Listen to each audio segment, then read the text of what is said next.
Quand je vais entrer à l'UFC, je vais faire des gros dégâts à toute la catégorie. C'est qu'on n'a pas l'habitude avec la chaise, on prend plein de la gueule. Hein. Là, devant. Voilà. Bon, j'ai débranché le cerveau, c'est bon.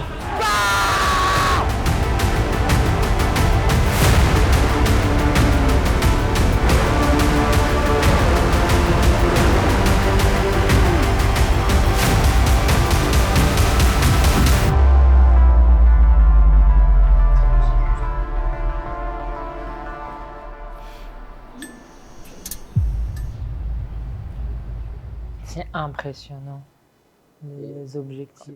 Salut tout le monde, c'est Michael de Soldier Al Jarreau. Je suis combattant professionnel en MMA à l'Old School Academy. J'ai 27 ans et je viens de Syrie. Ça fait 12 ans que je suis en France et je suis réfugié politique. J'ai une palmarès de... J'ai oublié mon palmarès. Waouh, c'est une dinguerie. En fiche professionnelle, il est à 13 victoires pour 3 défaites. Il a raflé absolument toutes les ceintures nationales, hormis celle de Ares. Je suis classé numéro 1 en France, numéro 1 en Europe et 90e mondial. Et bientôt, on va taper les top 50. Il souhaite marquer l'histoire de ce sport, il souhaite que son nom puisse résonner une fois qu'il sera plus parmi nous sur Terre. Le MMA représente, je vais dire, toute ma vie parce que ça fait depuis 2017, je m'entraîne 2 fois par jour, 6 fois dans la semaine. Je vis pour ça et c'est mon métier. Là, on est au dojo Steve Boutier, l'Old School Academy à Villecreine. C'est mon club de toujours depuis que je suis arrivé en France. Avec tête de notre team, c'est Gaëtan Hurtel, c'est lui qui nous a tous formés. On est très soudés. Quoi qu'il arrive, on est tous ensemble. Sur les événements, on sort tout le temps ensemble. Donc c'est Gaëtan, il a créé une vraie famille. Remarque, tu as mis un beau bras arrière, tu l'as mis un dom. Moi, l'entraînement, c'est tout le temps. On ne peut pas s'entraîner que pour préparer un combat. Donc, je m'entraîne tout le temps, 2 fois par jour, 6 fois dans la semaine, avec 2 préparations physiques et 2 séances de sparring dans la semaine.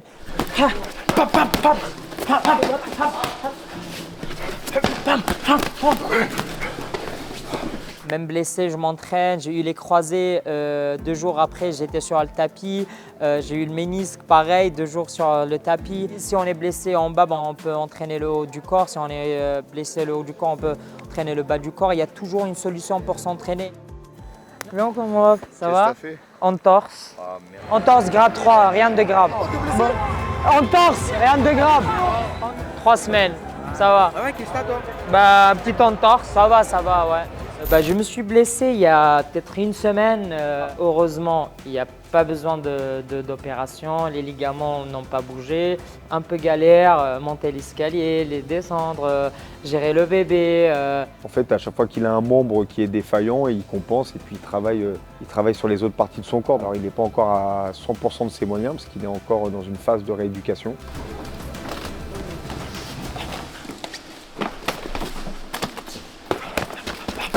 Aujourd'hui, je vais faire les sparring sur la chaise au début, qu'on appelle la chaise électrique. C'est Gaëtan qui a donné ce surnom-là parce que, en fait, si on ne sait pas comment boxer sur la chaise, on va prendre beaucoup de coups, comme si on est électrocuté.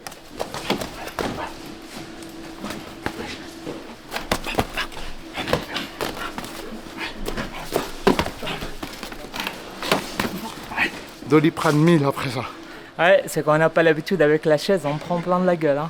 Michael, tu l'as déjà fait saigner du nez. Non, j'étais en train de déjà t'expliquer c'était quoi. Non, t'es vraiment un bâtard. C'est Michael qui t'a blessé? Bah ouais, comme d'hab. T'as blessé ton sparring, hein, Michael? Non, c'est pas vrai. Michael est un petit enfoiré qui tabasse tout le monde. Tout seul, chaise électrique.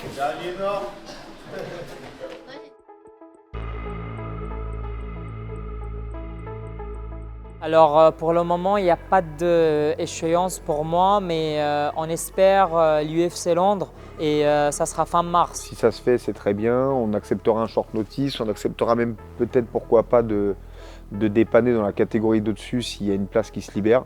Mais disons que si ça ne se fait pas, on ne peut pas non plus le garder inactif. Voilà, s'il n'y a pas d'UFC Londres, on ira de toute façon sur une autre organe. Pareil, Allez, go. Il sera gagné pour le... Il n'a jamais douté de mes compétences, de ma sincérité sur l'engagement que je mets à ses côtés. Et ça, c'est une qualité qui est importante dans les sports de combat. De pouvoir avoir une relation entraîneur-entraîné qui soit sincère et qui soit de confiance. On évite les plans avec ma calvitie. C'est pour ta chaîne YouTube. Ouais. Vas-y. Ah, solide le mec. En coupe. Et je ne sais pas si c'est uniquement sa personnalité ou aussi un peu son histoire de vie qui fait que j'ai voulu l'aider, le prendre sous mon aile, mais comme je le fais pour d'autres. Hein. Et je le considère comme un troisième fils quasiment. Et là, je suis comme Bret Hart. Je dirais pas pitié. Abandonne. Liberté. Merci beaucoup. Ah, comment on va le blesser? Bah, je sais pas, j'ai du mal à évaluer, mais en première sensation au sol, comment ça allait? Bah, après toi, avec lui, c'est jamais bien, mais on va dire que oui. On a un départ prévu pour la Thaïlande dans 4 jours. Il sera presque remis sur pied pour pouvoir profiter de son stage pleinement, j'espère. Prêt pour de nouveaux défis, comme un petit Pokémon. Il est horrible. Il n'y a pas 1,57 pour me maintenir au sol. Et je parle même des top niveaux UFC. Hein. Je sais de quoi je parle. Ça, ils vont vite changer leur avis. Les gens qui pensent que c'est prétentieux, que j'ai une grosse gueule ou grande gueule. On dit pas grosse gueule? Ok, bah grande gueule, désolé.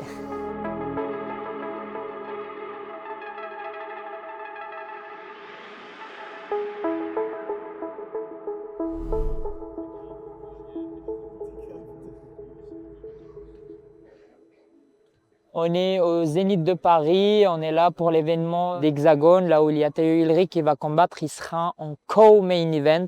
Et aussi, je suis là pour faire, on appelle ça expérience Hexagone, où il y a des gens, ils montent dans la cage avec un combattant de l'Hexagone, et bah, comme c'est à Paris, et bah, du coup c'était moi. Salut. Il est un peu blessé, mais... Oh, et là c'est une deuxième blessure.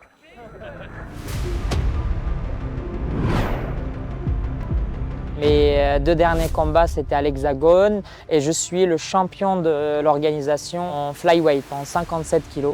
J'ai choisi l'Hexagone parce qu'ils traitent bien leurs athlètes et ils nous mettent bien en valeur. La preuve, ils m'invitent pour faire la promotion de leur gala et que je rencontre les fans, etc. Là, devant. Voilà. C'est la première fois que vous voyez la cage? Enfin, vous rentrez dans la cage aussi? Ouais? Ouais, moi aussi. Ouais, bien sûr. Meilleur combattant dans sa catégorie aujourd'hui en France. Beaucoup de finish alors que c'est une catégorie où on sait que normalement c'est plus compliqué. C'est un combattant que je voyais en vidéo assez violent, assez méchant. Mais en soi, après avoir parlé avec lui, je trouve que c'est une personne super gentille, qui a même une douce voix à vrai dire. Il est très sympathique, il répond à toutes les questions, le sourire, énorme. Et de par le fait qu'il vient de Syrie, il y a des soucis pour la nationalité française. Ce qui pose problème pour signer contre l'UFC, évidemment, on sait. On est derrière, on le regarde, on le suit, on espère que ça va se débloquer. À terme, on le verra loin et haut. Merci beaucoup. Avec plaisir. Je pense que je suis un peu connu quand même en France, dans le milieu de MMA, ça c'est sûr, mais en dehors de ça aussi parce qu'il y a eu mon interview avec Combini et je pense aussi les gens m'aiment bien aussi. Je suis gentil. C'est les zombies. Les zombies pour l'entrée de Théo Ulrich. J'ai pas le droit de trop crier parce que c'est un secret. Putain, regarde, putain, ils ont bien fait les intestins et tout. Regarde, regarde, regarde. Ah ouais, franchement. L'entrée de mon Théo Ulrich va être phénoménale. Vraiment. L'Hexagone, ils ont fait un boulot de fou malade pour son entrée. Et vous allez voir c'est quoi. Ça va? Hop. Tu m'as manqué, putain, les petites bottes et tout. Je pensais une fois. En plus, je me suis fait opérer il y a quelques semaines. Et t'es triple que ça, t'es beaucoup plus grand que ça, ouais. Là, voilà, tac, tout ça. En fait, il a ouvert comme une panini. Et il n'a pas pu retirer plus. C'est pas qu'il a pas pu, il a pas fait parce qu'en fait, s'il avait retiré plus, il aurait pu me faire une oreille normale. Mais comme je m'entraîne, etc., bah en fait, ça peut revenir, tu vois. Sur le truc déjà endurci, est-ce que ça peut recasser? Oui, oui, oui. Et là, la douleur est encore 1000 fois pire que là. Ah ouais. Ah moi, là, tu peux me demander. Hein. Ouais, c'est pour ça que je te demande. Tu m'étonnes. T'inquiète, t'inquiète, Stéphie. Merci, t'es gentil. Oui, bien sûr.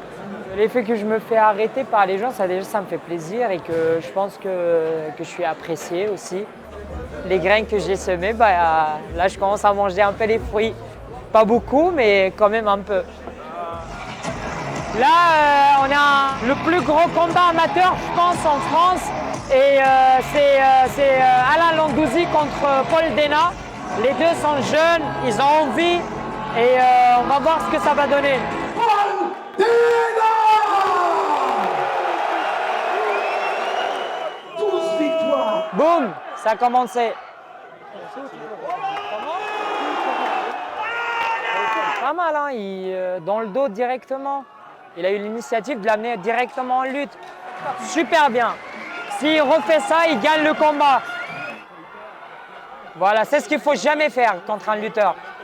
Se mettre contre la cage pour rien faire. Oh! Wow! Efficace. Non, non, c'est monstrueux, c'est monstrueux. Faut juste, voilà, tu vois, ces trucs-là, faut les éviter. En fait, il va te regarder, il va tout faire pour mettre son bras arrière. Ouais. Mais il va, tu vois, que ça, que ça. Les deux sont cramés, c'est beau, c'est beau, c'est beau.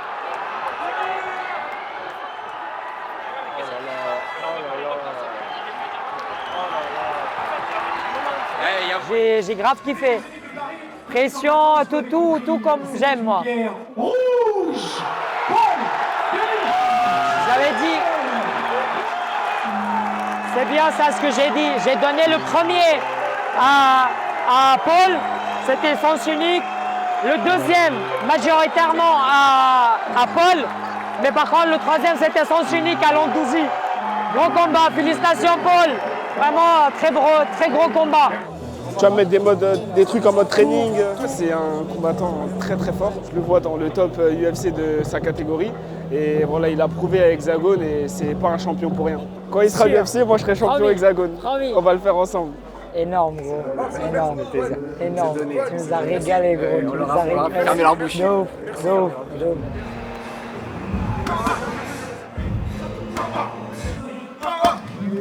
Il a des mains super lourdes, il peut éteindre les lumières à n'importe qui, mais sincèrement n'importe qui. Pour lui, si la séance de prépa ou n'importe quelle séance, s'il n'est pas épuisé après, ben, il n'arrête pas. On peut lui faire ce qu'on veut, il est infatigable. Et quand il te chope en lutte, il a une pression, en fait il est complet. Et par contre Théo, il faut que tu travailles sur ton cul. Hein. Toi alors? Qu'est-ce que tu me racontes? Il m'a dit j'ai un cul ou j'ai pas de cul. Il m'a dit mais arrête Gaël. Il est super fort. Il a pas de cul, mais il est super fort.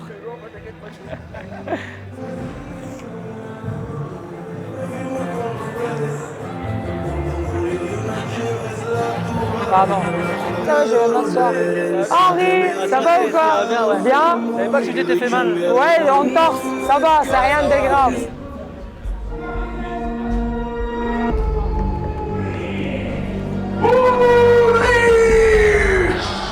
Regarde-moi ça, mon pote. Regarde-moi ça. Regarde-moi l'entrée. Pardon. C'est ton moment. C'est ton moment. C'est ton moment. Arrache-lui la gueule. Même pas des miettes. Tu lui laisses même pas des miettes, Théo. C'est un truc de ouf. C'est un truc de ouf. Ah, de ouf, moi aussi. Voilà. C'est ça, mon ref. Ah, Théo. Magnifique. Ça touche. Allez, Théo, allez. Top. On ne laisse pas, magnifique. Ouais. Les mains hautes par contre. C'est ça.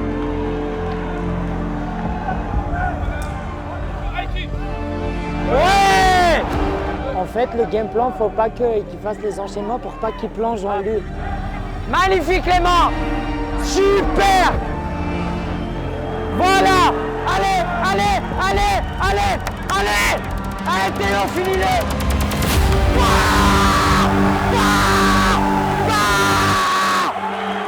Voilà, général, voilà, c'est ça, putain.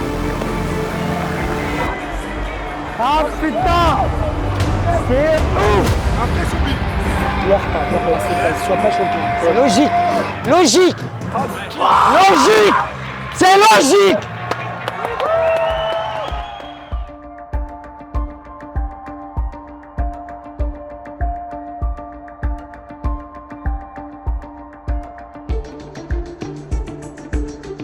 Pour avoir vu pas mal d'autres combattants de sa caté, des mecs qui sont à l'UFC, Michael n'a rien à leur envier, donc je suis convaincu qu'il irait très vite dans le très haut niveau, au niveau du top 10. Quand je vais entrer à l'UFC, je vais faire des gros dégâts à toute la catégorie. Bienvenue en Thaïlande. Je viens tout juste d'arriver au camp d'entraînement. J'ai la haine et j'ai la chiasse, les deux.